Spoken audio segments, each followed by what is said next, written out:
What's up guys, you're watching the Sid Show, and if you're new in my channel, don't forget to subscribe and like. Today our topic is PlayStation 5 error, and the error is CE-107938-8 failed to update the application.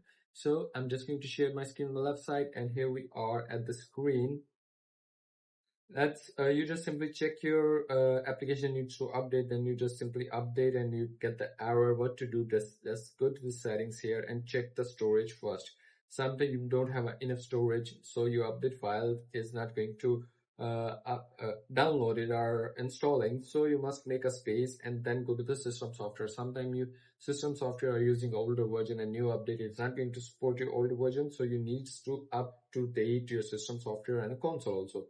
And in the last, you just you just check the server. Sometimes the server is down, that's why your application is not going to update, because network is down and maintenance. If everything is working good, then you have a local internet problem, so you can change the DNS settings also in advanced settings, MTU settings, and which one is working good in your country, just put it back here, primary DNS, secondary DNS, and connect with the new connection. Simply, that's how. And you can connect with the wired LAN, connect from the router to PlayStation 5, and you will get the better speed than the Wi-Fi. So that's how you can do it. If you want to ask me a question, then leave a comment in the comment box and catch you later.